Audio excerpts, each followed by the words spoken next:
Le calme avant la tempête. La nuit venait de tomber sur la petite maison modeste où elle vivait. Les murs écaillés laissaient passer des courants d'air, mais dans son cœur, elle essayait de garder une chaleur fragile. Assise sur le vieux canapé recouvert d'un drap usé, une main posée sur son ventre arrondi de 6 mois, elle fermait les yeux quelques instants, comme pour chasser la fatigue et le chagrin. Chaque geste qu'elle faisait, chaque respiration, n'était plus seulement pour elle. Désormais, une autre vie battait en elle, fragile et innocente. Elle caressait doucement son ventre, murmurant des mots d'amour à l'enfant qu'elle attendait. Cet enfant représentait son dernier espoir, la seule lumière dans un quotidien fait d'ombre et de silence pesant. Malgré la dureté des jours passés, elle nourrissait encore un rêve secret, celui de voir son mari changer. Elle se souvenait de ses premiers sourires, des promesses chuchotées au début de leur histoire, avant que les cris et les coups ne viennent briser leur harmonie. Ce soir-là, elle espérait, comme à chaque fois, qu'il rentrerait calme, qu'il poserait enfin sur elle un regard de tendresse, qu'il poserait peut-être une main douce sur son ventre pour reconnaître son enfant. Mais dans le silence qui précédait son arrivée, une inquiétude sourde lui rongeait le cœur. Les secondes s'étiraient, lourdes, annonçant peut-être qu'au lieu de l'apaisement attendu, quelque chose d'imprévisible allait se produire. Elle ignorait encore que cette nuit marquerait un tournant irréversible dans sa vie. La soirée avait commencé avec une banalité trompeuse, une assiette laissée dans l'évier, une chemise non repassée, une lampe qui grésillait au plafond. Des riens, des poussières du quotidien. Elle passait un chiffon humide sur la table en essayant de chasser la fatigue qui lui coulait dans les reins. Dans la cuisine, l'air sentait le riz et le savon. Elle entendit la clé tourner dans la serrure, ce cliquetis métallique qu'elle connaissait trop bien. Son cœur fit un sursaut. Elle posa instinctivement la main sur son ventre, comme on pose une main sur une promesse. Il entra sans saluer, posa bruyamment son sac, scruta la pièce d'un regard qui cherchait une faute à punir. Elle s'efforça d'offrir un sourire, fragile comme un verre qu'on serre entre des doigts trop forts. « Tu as mangé ?» demanda-t-elle, la voix basse, pour ne pas déranger le calme apparent. « Tu crois que j'ai le temps de penser à ça ?» répondit-il, déjà agacé. Sa veste glissa sur le dossier d'une chaise. Il fronça les sourcils en voyant l'assiette dans l'évier. « C'est quoi ça ?» Elle voulut expliquer qu'elle avait eu des nausées, qu'elle s'était assise une minute, juste une minute, que la chaleur de l'appartement l'avait tournée. Les mots trébuchèrent. Il leva la main, non pas pour frapper, pas encore, mais pour imposer ce silence qu'elle connaissait, le silence de celui qui ne veut pas comprendre. « Je viens de rentrer, tu m'obliges à voir le désordre, continua-t-il, en désignant l'assiette. « Tu fais quoi de tes journées ?» Au loin, le néon de la rue vibrait contre la fenêtre. Elle ramassa l'assiette, s'excusa. Le moindre geste devint une cérémonie. L'eau coula, trop forte, comme si le bruit pouvait couvrir l'orage naissant. Elle sentit ses mains trembler, une peur presque invisible mais tenace. Derrière, il faisait les 100 pas, ses pas étaient des couteaux. « Je t'ai dit que j'étais fatigué, » reprit-il. « Tu n'écoutes jamais. »« J'écoute, » murmura-t-elle. « J'essaie. » Il s'arrêta net. Son regard accrocha le ventre rond, cette évidence qui, certains jours, l'attendrissait, et d'autres, l'irritait, comme un rappel d'une responsabilité qu'il refusait d'assumer. Ce soir, ce fut l'irritation. Il souffla, un rictus acide dans la voix. « Tu utilises ça comme excuse pour tout, hein ?» Elle cligna des yeux. Les mots blessent plus que les gestes, parfois. Elle se tourna, l'assiette au creux des mains, l'eau dégoulinant, et dit, d'une voix presque inaudible. « Je ne veux pas me disputer. J'ai mal au dos. J'ai eu des vertiges. J'avais juste besoin de m'asseoir. » Il se rapprocha. Chaque pas rétrécissait l'espace autour d'elle. L'appartement devint trop petit, la lumière trop dure. Elle recula d'un pas, et son dos rencontra le bord du plan de travail. Son souffle s'accéléra. Elle aurait voulu que quelqu'un, quelque part, coupe l'électricité de toute la ville, éteigne les lampes, fasse disparaître les murs, les objets, ce regard. Seulement le ventre, le cœur, l'enfant. Arrête de faire la victime, lâcha-t-il, la mâchoire serrée. Tu veux que je m'excuse parce que tu n'as pas fait ta part ? Elle posa l'assiette, et essuya ses mains mouillées sur sa robe. Le tissu, collé à sa peau, attrapait déjà le froid de la peur. Elle chercha ses yeux, espérant y trouver un vestige d'humanité, ne serait-ce qu'un instant. Elle trouva de la colère. Et derrière, une fatigue lourde, brune, qui sentait l'alcool et le regret jamais avoué. « Je t'en prie, dit-elle, à mi-voix. Ne crions pas. Le bébé ?» Le mot flotta entre eux, fragile, lumineux. Il le balaya d'un geste. Toujours le bébé. Toujours une raison pour me contredire. Le ton monta. Les phrases s'entrechoquèrent, de plus en plus rapides, de moins en moins sensées. Une fournaise de reproches s'alluma, nourrie par les frustrations anciennes, les nuits sans sommeil, l'argent qui manque, l'amour qui s'effiloche. Elle sentit sa gorge se nouer. Les larmes cognèrent derrière ses paupières, refusant de tomber. Pas encore. Pas devant lui. Le premier fracas ne fut pas un coup, ce fut le verre qu'il renversa du revers de la main. Il éclata en une pluie de débris scintillant sur le carrelage. Cette musique de verre brisé trancha la pièce en deux. Elle sursauta, son ventre se crispa, une douleur fine lui mordit les flancs. Elle porta une main à sa peau tendue, instinctivement, protectrice. Il avança d'un pas, et elle en fit un en arrière. Elle sentit, sous sa sandale, le crissement du verre. Une odeur métallique s'invita dans l'air. « Regarde ce que tu me fais faire, dit-il. » Elle aurait voulu répondre, « Ce n'est pas moi. » Les mots restèrent enfermés dans sa poitrine. À l'extérieur, des voix passaient, lointaines. Le monde continuait. Ici, le temps se repliait sur lui-même, prêt à claquer. Il leva la main, cette fois pour menacer, tracer dans l'air la promesse d'un geste qu'elle pria pour qu'il n'accomplisse pas. Elle entendit son propre souffle, court, saccadé. Sa main libre serra le bord du plan de travail. Une seconde, 2, 3. Le silence s'épaissit. Le drame, suspendu, attendait un rien pour basculer. Et ce rien, ce fut une phrase, simple, brisée, qu'elle laissa tomber comme une encre.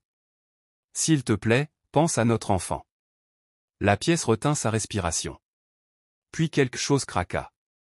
Et la nuit, dehors, sembla se rapprocher de la fenêtre. La dispute avait franchi une ligne invisible. Ce n'était plus une succession de reproches, mais une tempête, brutale et incohérente. Sa voix à lui résonnait comme un tambour de guerre, ses phrases étaient des coups portés dans l'air, destinés à briser ce qu'il restait de paix. Elle, le dos contre le plan de travail, ne trouvait plus d'issue. Ses mains se crispaient sur son ventre, comme si ses doigts pouvaient devenir une armure pour l'enfant qu'elle portait.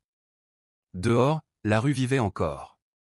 Des enfants jouaient quelques minutes plus tôt, mais leur rire s'était tu. À travers les vitres, les voisins avaient perçu l'orage. Quelques silhouettes discrètes se penchèrent derrière les rideaux. La maison, pourtant modeste, devint soudain une scène de théâtre où l'horreur allait se jouer en direct. L'homme, le visage déformé par la colère, leva le bras. Son poing ou sa paume peu importait devint l'ombre qui se détache du plafond.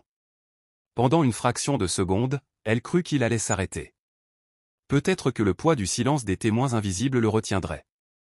Mais la colère l'aveuglait plus que la honte. La main s'abattit avec une brutalité sourde. Le choc claqua, sec, implacable.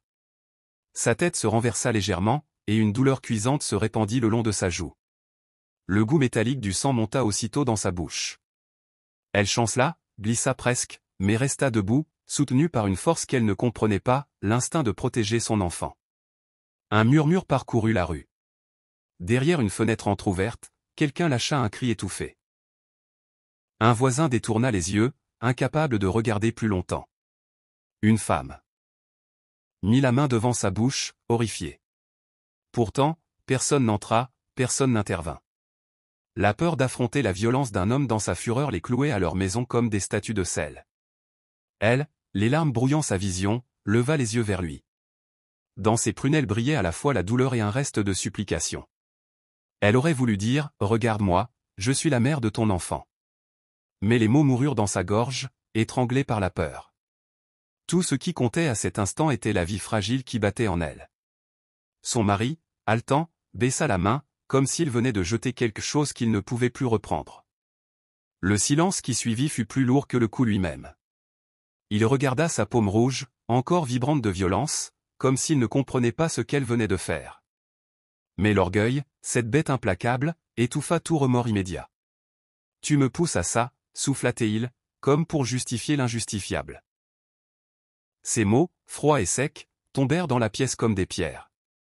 Elle recula, ses jambes tremblantes peinant à la porter. Elle voulut s'asseoir, mais le plan de travail l'empêchait. Alors elle se contenta de s'agripper au rebord, son souffle court, son ventre tendu par une contraction soudaine. La douleur qui monta en elle n'était plus seulement celle du coup, mais la peur viscérale de perdre ce qu'elle portait. Un voisin, cette fois, ouvrit un peu plus sa fenêtre. Les voix se firent plus distinctes, des chuchotements nerveux. Certains se demandaient s'il fallait intervenir, d'autres priaient en silence que cela s'arrête. Mais personne n'osait franchir le seuil. La violence, chacun le savait, est un feu qui consume aussi ceux qui essaient de l'éteindre. Elle, la joue brûlante, fixa la silhouette de son mari, encore tendue. Son ventre se souleva sous ses mains. Elle pensa à l'enfant, au petit cœur qui battait en elle, et un cri muet jaillit dans sa tête, « Tiens bon. Ne pars pas. » Le coup avait brisé quelque chose de plus grand que sa peau, il avait fissuré l'illusion qu'elle nourrissait encore, l'espoir qu'il changerait un jour. Devant les regards des voisins, devant la nuit qui tombait sur la rue, elle comprit que le monde entier devenait témoin de sa souffrance. Et que cette scène, gravée à jamais dans leur mémoire, ne pourrait plus jamais être effacée. La pièce résonna encore d'un souffle, d'un battement de cœur, puis d'un sanglot qui franchit ses lèvres. Elle ne pleurait pas seulement de douleur. Elle pleurait parce qu'en cet instant précis, elle savait qu'une frontière venait d'être franchie. Plus jamais elle ne verrait son mari comme l'homme qu'elle avait épousé. Et dans les ombres de la rue, les témoins, médusés, comprirent eux aussi que ce n'était pas une querelle ordinaire, mais la tragédie d'une femme qui portait la vie et qui, devant leurs yeux, risquait de la perdre. Le bruit du coup résonna au-delà des murs, franchissant les vitres mal isolées, se propageant dans la rue comme une déflagration. Dans les maisons voisines, les conversations s'interrompirent. Des regards inquiets se tournèrent vers la petite bâtisse où l'orage faisait rage. Un silence suspendu tomba dans le quartier, ce silence lourd qui précède le murmure collectif de l'indignation. Derrière une fenêtre entr'ouverte, une vieille femme retint son souffle. Ses mains ridées tremblaient, serrant un chapelet qu'elle ne priait plus depuis longtemps. Elle connaissait ce son. Elle avait vécu les mêmes cris, autrefois, dans sa propre maison. Une douleur ancienne lui remonta dans la poitrine. Elle voulait crier, mais ses lèvres se figèrent. Plus loin, une mère, son enfant sur les genoux, hésita. Elle repoussa doucement le rideau pour regarder à l'extérieur. Ses yeux se posèrent sur la silhouette de la jeune femme, debout, chancelante, la main sur son ventre. Elle sentit une boule d'angoisse monter dans sa gorge. Elle posa instinctivement sa main sur la tête de son fils, comme pour le protéger de cette violence, même à distance. Dans une autre maison, un homme se leva brusquement, attiré par le fracas. Il s'approcha de sa fenêtre, plissa les yeux. Il vit le mari, le bras encore levé, le visage dur. Puis son regard glissa vers la femme enceinte, pliée en deux, cherchant son souffle. Il serra les poings, indécis. Fallait-il intervenir? Fallait-il courir et frapper à la porte? Mais il resta figé. Une peur sourde lui murmurait que s'il franchissait ce seuil, il deviendrait la prochaine cible. La rue, peu à peu, s'anima de murmures. On ouvrit des volets, on entr'ouvrit des rideaux. Des chuchotements glissèrent d'une maison à l'autre. Les voisins s'échangeaient des regards par-dessus les clôtures, leurs visages graves, leurs yeux fuyants. Tous savaient. Tous entendaient. Mais aucun ne bougeait. Certains refermèrent leurs fenêtres avec fracas, comme pour effacer la scène de leur champ de vision. Comme si en se coupant du bruit, ils pouvaient effacer la violence. Mais dans leur silence, ils devenaient complices. D'autres, au contraire, ne purent détacher leurs yeux. Fascinés par l'horreur, ils observaient, impuissants, comme si le spectacle de la douleur d'autrui les clouait à leur place. La jeune femme, à l'intérieur, sentit ses regards. Elle savait qu'on la voyait. Elle percevait, derrière les vitres, des ombres immobiles. Ses larmes redoublèrent, non seulement à cause du coup reçu, mais parce qu'elle réalisait que sa souffrance avait franchi les murs. Son humiliation devenait publique. Elle était devenue le spectacle d'un quartier. Elle aurait voulu hurler à ses témoins muets, « Aidez-moi !» Mais aucun son ne sortit. La honte lui bâillonnait la gorge. Elle se recroquevilla davantage, protégeant son ventre, comme si le simple fait de tenir son enfant encore en vie était déjà une victoire. À ce moment précis, une silhouette osa plus que les autres. Une voisine, le visage crispé, sortit discrètement sur son perron. Elle ne cria pas, pas encore. Mais son regard lança un défi. Ses bras croisés disaient tout, elle ne supporterait pas que la scène continue. Ses lèvres tremblaient d'indignation. D'autres voisins, en la voyant, se sentirent poussés à sortir aussi. Peu à peu, comme une vague qui s'élève, le silence se transforma en présence. Le mari sentit ses yeux sur lui. Il tourna la tête vers la fenêtre. Il vit l'ombre de la vieille femme, la mère avec son fils, l'homme immobile derrière sa vitre, et la voisine sur son perron. Il comprit qu'il n'était plus seul avec sa colère. Que désormais, sa violence avait des témoins. Mais loin de le calmer, cette exposition l'irritait encore plus. « Qu'est-ce que vous regardez » hurla-t-il, en direction des fenêtres. Son cri fendit la rue. Plusieurs rideaux se fermèrent brusquement. Mais d'autres restèrent ouverts. Car au fond, malgré la peur, quelque chose naissait. Une colère collective, une prise de conscience qu'il ne pouvait pas continuer à détourner les yeux. Dans la poitrine de la femme enceinte, une étincelle d'espoir jaillit. Elle ne savait pas encore si ses regards suffiraient à la sauver, mais elle sentait que son calvaire n'était plus invisible. Et dans le silence pesant de la rue, chaque témoin devait désormais choisir, rester figé dans la peur ou devenir acteur d'une vérité insoutenable. Après le fracas du coup, après le cri jeté dans la rue et les rideaux qui s'étaient entr'ouverts puis refermés, le temps sembla s'arrêter. La pièce n'était plus qu'un champ de ruines invisibles, une assiette brisée dans l'évier, un verre éclaté sur le carrelage, et au centre, elle, immobile comme une statue fêlée. Ses mains restaient crispées sur son ventre, comme si ses bras pouvaient devenir un rempart de chair. Elle n'osait plus respirer à fond, de peur que la douleur qu'elle ressentait dans ses côtes ne se transforme en catastrophe pour l'enfant. Ses yeux baignés de larmes fixaient le vide, cherchant une ancre à laquelle s'accrocher. Mais tout autour d'elle, il n'y avait que ce silence. Lui, l'homme, s'était figé aussi. Son souffle saccadé emplissait la pièce, mais aucun mot ne venait. Sa main retombée pendait le long de son corps, comme morte. Il la regardait sans vraiment la voir, enfermé dans un labyrinthe intérieur où la colère se mêlait à une honte qu'il refusait encore d'avouer.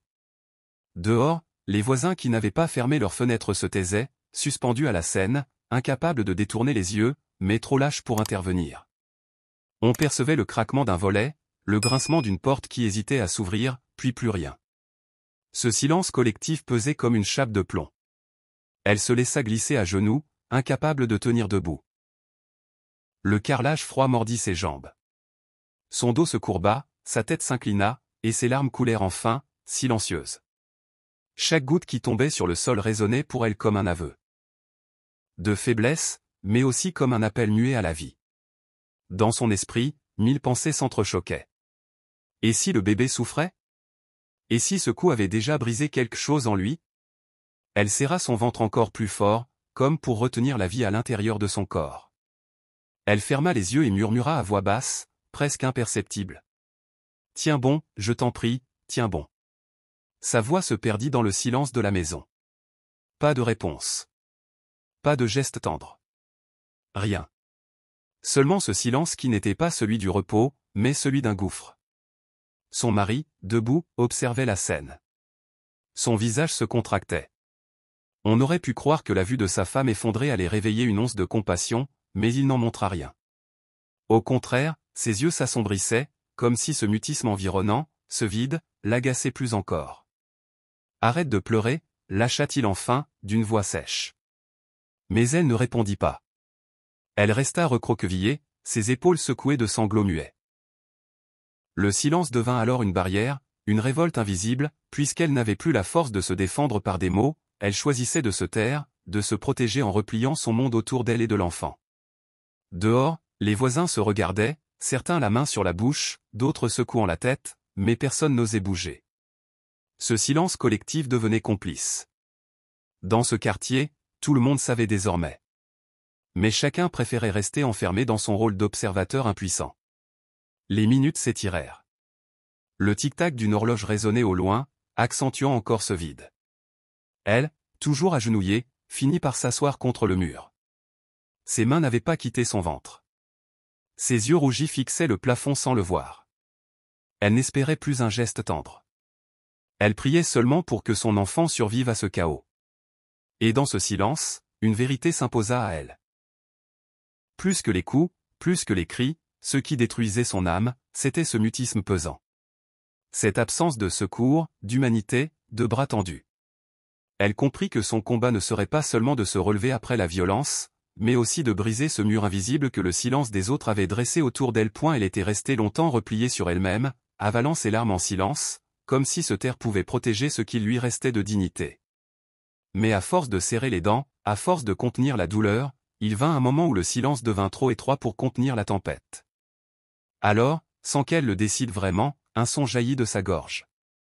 Ce n'était pas un simple gémissement. Ce fut un cri, brut, sauvage, traversé de toutes les émotions qu'elle avait étouffées depuis des mois, la douleur du coup, la peur de perdre son enfant, l'humiliation d'être observée derrière des rideaux fermés, la solitude de n'avoir trouvé aucun refuge. Sa bouche s'ouvrit grande, et ce hurlement emplit la pièce, se brisa contre les murs, traversa les fenêtres et fendit la nuit. Dans la rue, le silence complice des voisins s'éteignit d'un coup. Les regards, jusque-là cachés derrière les rideaux, se figèrent.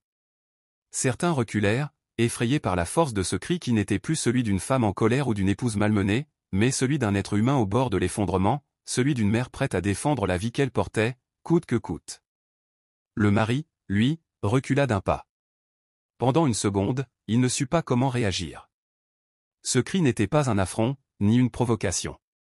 C'était autre chose, quelque chose qu'il ne pouvait pas contrôler, et qui, d'une certaine manière, le dépassait. Il leva les mains pour l'arrêter, comme on tente de couvrir ses oreilles face à un bruit trop fort, mais c'était inutile. Le cri était partout, dans l'air, dans le sol, dans sa propre poitrine. Elle, au milieu de la pièce, sentait son corps trembler tout entier. Son ventre se souleva, comme si l'enfant lui-même répondait à cet appel désespéré. Ses larmes coulaient à flots, mais ce n'étaient plus des larmes muettes. C'était un torrent, une libération. Pendant quelques secondes, elle ne pensa ni à sa honte, ni au regard des voisins, ni même à son mari. Elle pensa seulement à survivre, à sauver cette vie fragile en elle, et ce cri devint son arme la plus instinctive. Dehors, une femme se risqua à entr'ouvrir sa porte. Elle hésita sur le seuil, ses mains tremblant contre le bois. Elle connaissait cette détresse, elle l'avait vécue autrefois, et elle savait que ce cri n'était pas seulement une plainte, c'était un appel. Plus loin, un adolescent sortit timidement sur le trottoir, attiré par ce bruit qui fendait la nuit comme une sirène. Bientôt, le quartier entier vibra de ce son. Dans la maison, l'homme fit un geste brusque, comme pour la faire taire. Mais il n'osa pas lever la main. Ce cri l'avait déstabilisé. Il s'approcha, recula, hésita, pris entre sa colère et une peur nouvelle, celle de voir que sa femme, si longtemps soumise, avait trouvé une force qu'il n'avait pas prévue. Elle continua de crier, jusqu'à ce que sa gorge s'enroue, jusqu'à ce que ses poumons brûlent. Et quand le cri s'éteignit enfin, remplacé par des sanglots haletants, un silence encore plus fort tomba sur la pièce. Mais ce n'était plus le même silence qu'avant. Ce n'était plus celui de la résignation. C'était le silence après une alarme, le silence qui précède l'action. Elle releva lentement les yeux vers lui. Ses traits étaient ravagés par les larmes, sa voix brisée, mais dans son regard brillait une lueur nouvelle. Il ne s'agissait plus seulement de peur, c'était une forme de défi. Comme si, à travers ce cri, elle avait déclaré au monde entier qu'elle existait encore, qu'elle ne se laisserait pas effacer. Dehors, les voisins se rapprochèrent un peu plus de la maison. Des silhouettes s'alignèrent devant le portail. Les chuchotements devinrent des voix basses. Le cri avait fait ce que les coups n'avaient pas réussi. Il avait brisé le mur du silence. Elle posa une main sur son ventre et murmura, dans un souffle à peine audible. « Tu vois, on m'entend point ce soir-là », son cri n'était pas seulement une explosion de douleur. Il devint une déclaration, une fracture dans le mur de l'indifférence, un premier pas vers l'inimaginable vérité qui allait changer sa vie. Le cri s'était éteint dans sa gorge, mais il flottait encore dans l'air, suspendu au-dessus de la maison comme un écho qui refusait de mourir. Le quartier entier l'avait entendu. Les rideaux ne s'étaient pas seulement entr'ouverts, des portes s'étaient ouvertes, des pas avaient résonné sur les trottoirs. Et dans ce frisson collectif, une silhouette décida d'agir. La voisine du numéro 7, une femme d'une quarantaine d'années, au visage marqué par les épreuves mais à la démarche ferme, sortit de chez elle. Elle ne prit pas le temps d'enfiler de chaussures, encore moins de réfléchir. Son cœur battait fort, mais son indignation était plus puissante que sa peur. Elle franchit son portail, traversa la rue à grands pas et s'arrêta devant la grille du couple. Elle pouvait voir, à travers la baie vitrée entr'ouverte, la scène insoutenable, la femme enceinte, recroquevillée, les larmes roulant sur ses joues, une main protectrice sur son ventre rond. En face, l'homme, encore debout, le souffle court, la main tremblante, piégé dans une colère qu'il n'arrivait plus à contenir. La voisine sentit une vague de rage monter en elle. Sans hésiter, elle poussa le portail, qui grinça dans la nuit. Le bruit surprit l'homme. Il tourna brusquement la tête. Ses yeux sombres croisèrent ceux de cette femme qui venait de franchir la limite de son territoire. Pendant une seconde, il crut qu'elle reculerait devant son regard menaçant. Mais non, elle s'avança encore, son visage dur, ses bras croisés. « Ça suffit !» cria-t-elle d'une voix claire, qui fendit le silence comme un coup de tonnerre. L'homme resta figé. Il n'avait pas prévu d'être défié, encore moins par une voisine. Son visage se crispa, partagé entre la colère et la honte. Il jeta un œil à la rue, d'autres silhouettes s'étaient arrêtées. Deux hommes discutaient à voix basse, hésitant à venir. Une mère tenait la main de son fils, refusant de détourner le regard. Les témoins s'étaient rapprochés point à l'intérieur, la femme enceinte leva lentement la tête. Ses yeux rouges rencontrèrent ceux de sa voisine. Ce simple contact visuel fut comme une bouée lancée dans un océan en furie. Pour la première fois depuis des heures, elle ne se sentait plus seule. Quelqu'un avait osé franchir le pas. Quelqu'un avait osé dire non. « Tu ne comprends pas » balbutia le mari, la voix serrée. « C'est ma femme, c'est… » « Non » coupa la voisine d'un ton ferme. « Ce n'est pas ta femme, c'est une personne. Et ce ventre, c'est ton enfant. Tu veux qu'il meure sous tes coups ?» Ces mots tombèrent comme des pierres. Le mari resta silencieux, ses lèvres tremblantes. Derrière lui, sa femme éclata en sanglots, incapable de retenir plus longtemps cette douleur muette. Elle plaqua ses deux mains sur son ventre comme pour montrer la vérité, ce n'était pas seulement elle qui souffrait, c'était aussi l'innocent qu'elle portait. La voisine fit un pas de plus à l'intérieur. Elle savait qu'elle prenait un risque. Mais ses yeux brûlaient d'une détermination farouche. « Si tu la touches encore, » reprit-elle, « c'est à nous tous que tu auras affaire. » Sa voix résonna jusque dans la rue. Et aussitôt, comme un écho, plusieurs voisins s'approchèrent du portail. Les chuchotements se transformèrent en un murmure collectif. Des regards accusateurs convergeaient sur l'homme. L'effet de meute commença à jouer. Ce n'était plus seulement une voisine qui intervenait, c'était tout un quartier qui se réveillait. Le mari recula d'un pas. Ses épaules, tout à l'heure gonflées d'orgueil, semblèrent s'affaisser. Ses yeux lançaient encore des éclairs, mais ses jambes ne suivaient plus. La présence de cette femme, la force tranquille de sa voix, avait fissuré son mur de colère. La femme enceinte, au sol, se mit à respirer plus fort. Son cœur battait vite, mais cette fois, c'était l'émotion de se savoir protégée. Elle leva une main tremblante vers sa voisine, comme pour lui dire merci sans parler. La voisine s'accroupit aussitôt près d'elle, posa une main ferme sur son épaule et murmura « Tu n'es plus seule. » Tiens bon.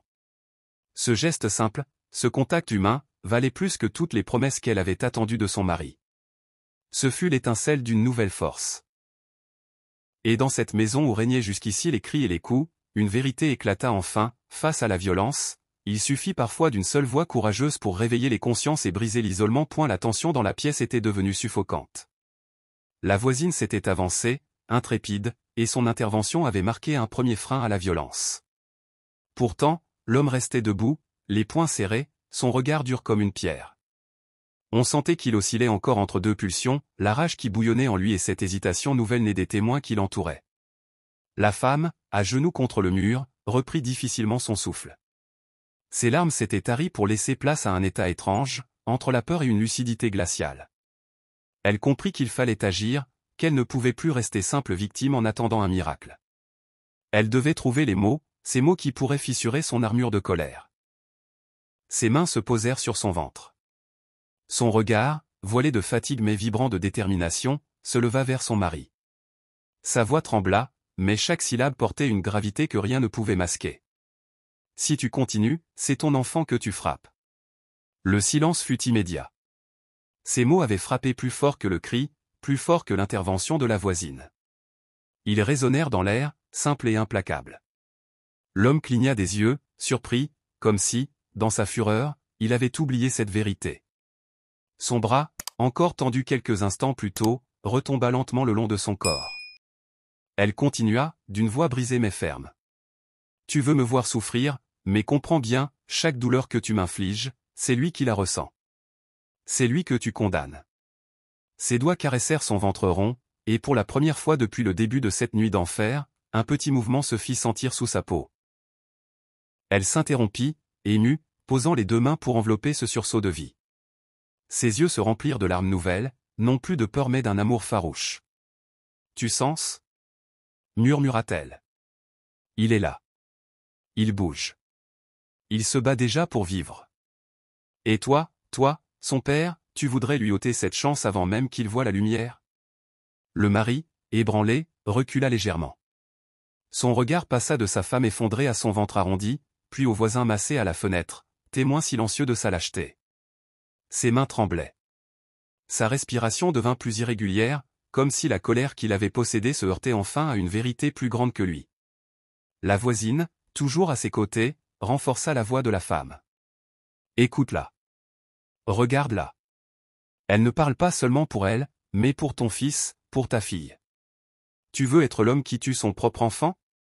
Ces mots, lancés comme des flèches, transpercèrent la carapace de son orgueil.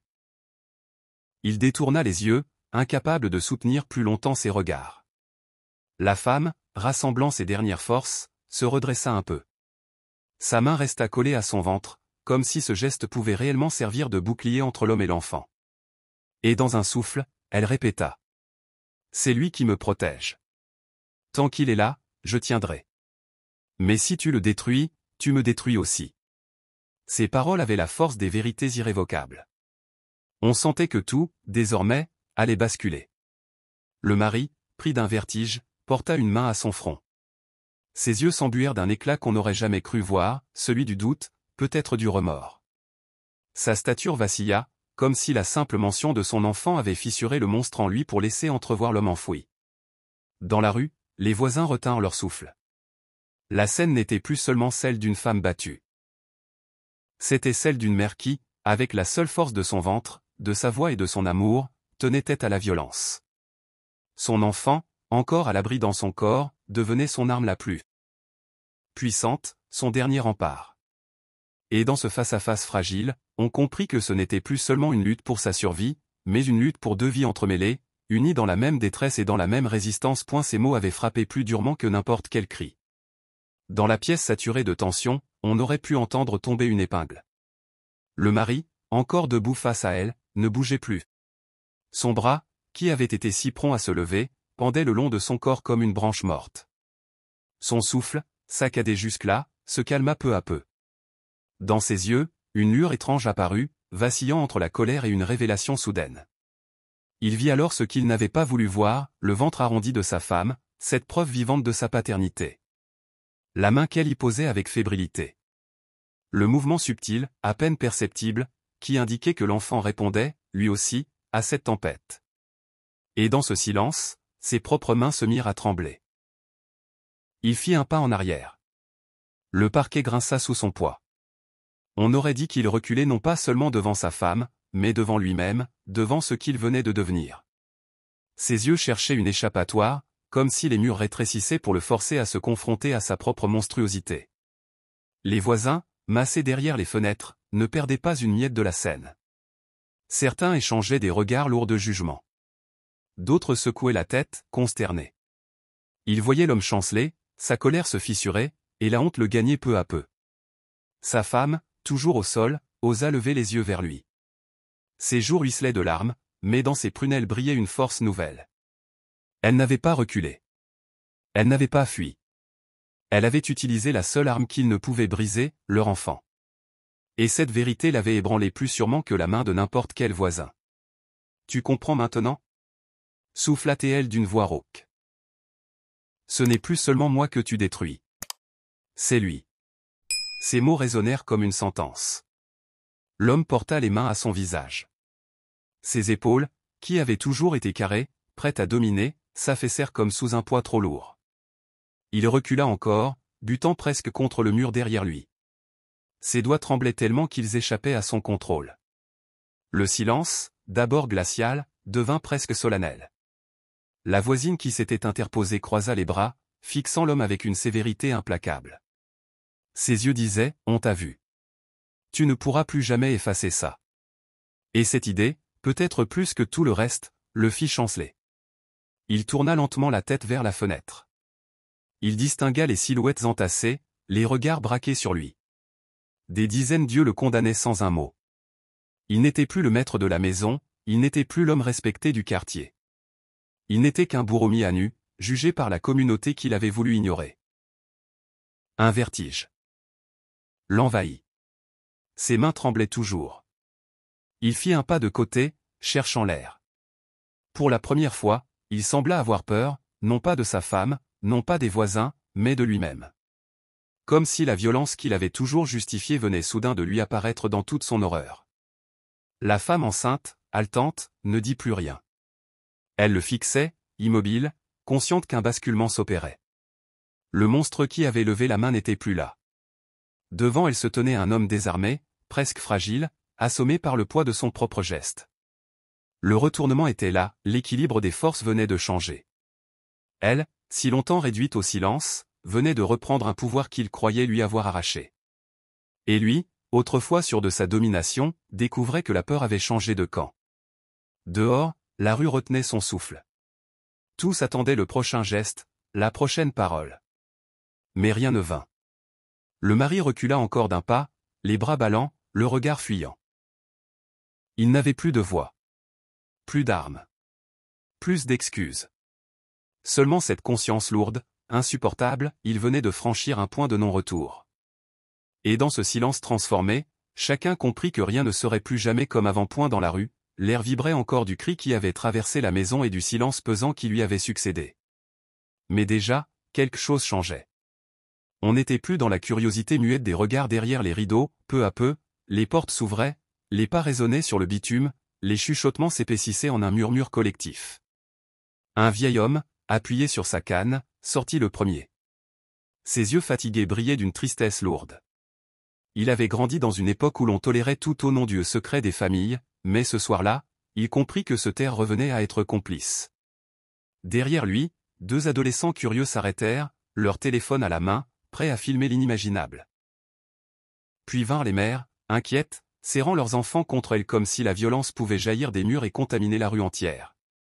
Elles chuchotaient, échangeaient des regards graves. Le cri de la femme enceinte avait réveillé en elle une mémoire universelle, celle de protéger la vie à tout prix. La voisine du numéro 7, toujours debout dans le salon, sentit cette vague humaine derrière elle. Elle jeta un coup d'œil par la fenêtre et vit la rue se remplir. Ce n'était pas une foule bruyante, pas encore, mais une présence grandissante, palpable. Comme une armée silencieuse qui se formait sans s'être donné rendez-vous. L'homme, au centre de la pièce, s'en aperçut lui aussi. Ses yeux balayaient les silhouettes qui se pressaient contre le portail. Chaque regard posé sur lui était une flèche plantée dans son orgueil. Là où il croyait être seul maître, il découvrait soudain qu'il avait des juges, et qu'ils étaient nombreux. La femme enceinte, épuisée, leva doucement la tête. À travers ses larmes, elle aperçut ces silhouettes qui se dessinaient sous la lueur des lampadaires. Un souffle d'espoir gonfla sa poitrine. Elle n'était plus isolée. Le quartier, qui s'était longtemps contenté d'observer, venait de franchir une étape, il prenait position. Un voisin, la voix ferme, lança. « Ça ne peut pas continuer. » Un autre ajouta. « On ne peut plus détourner les yeux. » Ces phrases, simples mais fortes, résonnèrent dans la nuit comme un glas pour l'homme. Il sentit le sol se dérober sous lui. Chaque témoin était un miroir qui lui renvoyait son image, celle d'un bourreau. Et plus il reculait, plus la rue s'avançait. Le portail grinça, deux hommes décidés pénétrèrent dans la cour. Ils n'avaient pas de bâton ni de pierre, seulement leur détermination et la force du nombre. Derrière eux, d'autres voisins approchaient. La peur, jusque-là éparpillée dans chaque maison, s'était transformée en une énergie collective. La femme enceinte, soutenue par la voisine, trouva le courage de se relever à moitié. Ses jambes tremblaient, mais son regard était fixé vers cette foule qui grossissait. Elle comprit que son cri n'avait pas été vain. Ce n'était plus seulement un appel à l'aide, c'était une étincelle qui avait rallumé le feu de la solidarité. L'homme, pris de panique, leva les mains comme pour repousser cette vague invisible. Mais son geste était dérisoire. Les voisins, d'habitude si discrets, formaient maintenant une barrière vivante. Ils n'avaient pas besoin de violence, leur simple présence suffisait à le paralyser. La rue entière vibrait d'une nouvelle énergie. Ce n'était plus la peur d'un seul, mais la force de tous. Et face à cette force, l'homme comprit enfin qu'il n'était plus le prédateur, mais la proie. La femme, serrant son ventre, sentit une chaleur nouvelle en elle.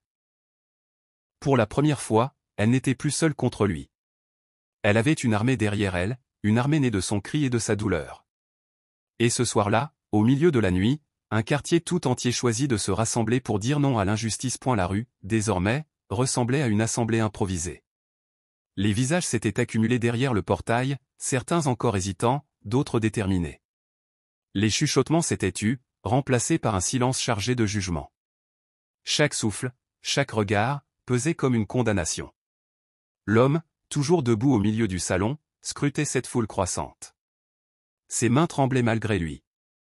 Il aurait voulu les cacher dans ses poches, mais le geste paraissait dérisoire. Le masque de puissance qu'il portait depuis si longtemps s'était fissuré. Face à ses témoins, il n'était plus qu'un homme nu, exposé dans sa violence et sa lâcheté. La femme enceinte, soutenue par la voisine, sentait cette tension nouvelle.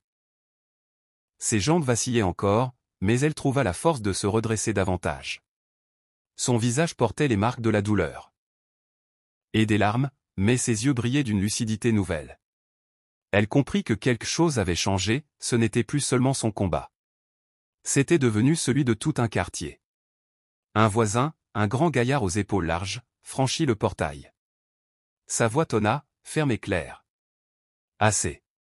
On ne restera pas les bras croisés pendant que tu détruis ta famille. » Un murmure d'approbation parcourut la foule. Puis une femme âgée, la même qui avait tremblé derrière son rideau quelques minutes plus tôt, osa s'avancer à son tour. Sa voix, chevrotante mais forte de toute une vie, résonna. La honte ne doit pas rester enfermée entre quatre murs. Ces paroles, simples mais tranchantes, libérèrent les autres. Les voisins se rapprochèrent, franchissant un à un la barrière invisible qui les retenait jusque-là. Ce n'était plus une masse anonyme, c'était une communauté qui, d'un seul corps, choisissait de ne plus tolérer l'injustice. Le mari recula, son dos effleurant le mur. Il cherchait encore une issue, un mot, une justification. Mais aucun son ne sortit. Chaque tentative d'explication mourait sous le poids des regards. Ses yeux glissèrent vers sa femme, encore tremblante, puis vers les silhouettes amassées. Partout, il ne voyait que des accusateurs. La femme enceinte, la voix rauque, prononça alors des mots qui résonnèrent comme un verdict. « Ce soir, tu ne peux plus cacher ce que tu es. » Ces paroles trouvèrent un écho immédiat dans la foule. Des voix s'élevèrent, d'abord hésitantes, puis de plus en plus fortes. « On ne veut plus de ça dans notre rue. Assez de silence. Il doit répondre de ce qu'il a fait. » Ce chœur improvisé emplit la nuit. L'homme, acculé, comprit que son autorité s'était envolée. Sa maison, autrefois son royaume, était devenue sa prison. Le regard de ses voisins, de sa propre femme, formait des barreaux plus solides que l'acier. La décision collective se dessina dans ce moment précis. Ce n'était pas un vote, pas un décret, mais une évidence partagée, il ne laisserait plus cette femme seule. Il ne permettrait plus que la violence se cache derrière des murs. Le mari baissa enfin la tête. Ses épaules s'affaissèrent, et une ombre de honte passa sur son visage. Il n'était plus l'homme dominateur qu'il croyait être. Il n'était plus qu'un homme démasqué, condamné par la vérité et par la communauté qui se tenait unie contre lui.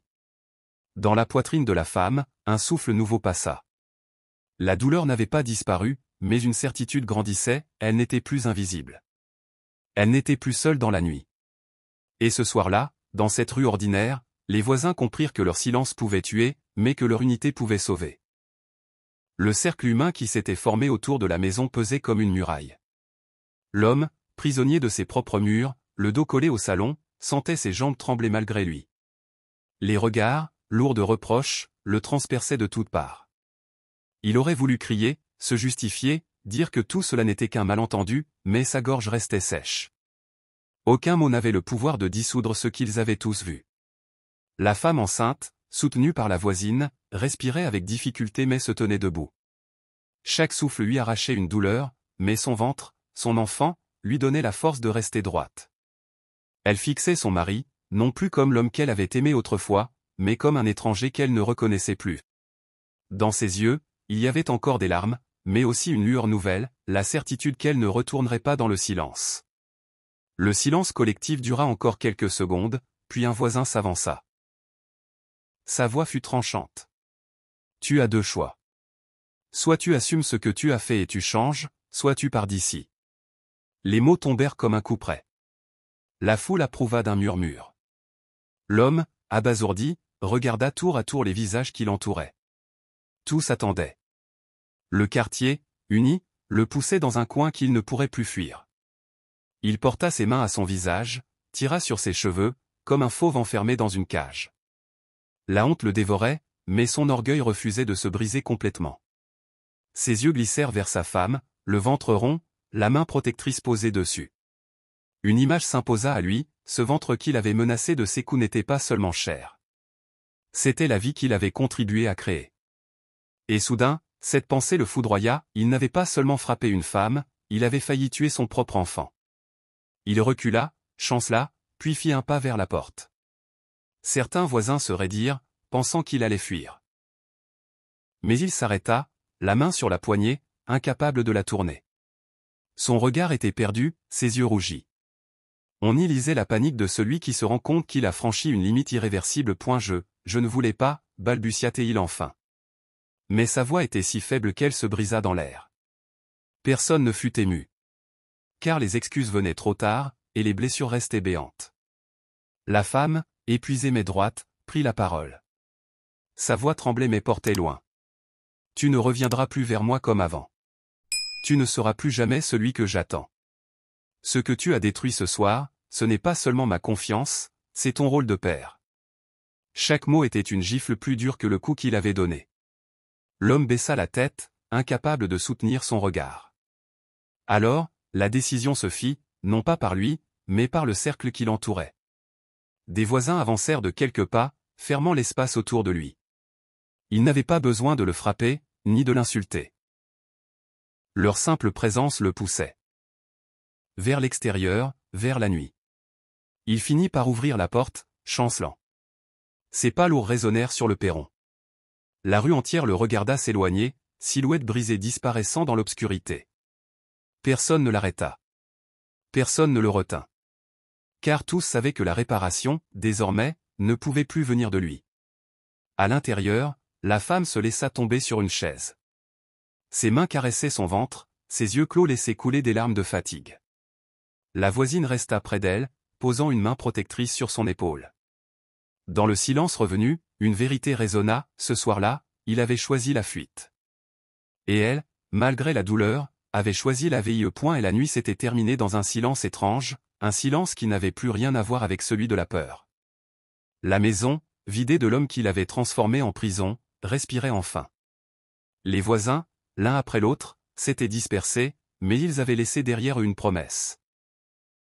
Elle ne serait plus jamais seule. Restée assise, le dos voûté, la jeune femme sentit pour la première fois depuis longtemps que ses larmes n'étaient plus des chaînes, mais une délivrance. Quelques heures plus tard, elle fut transportée à l'hôpital.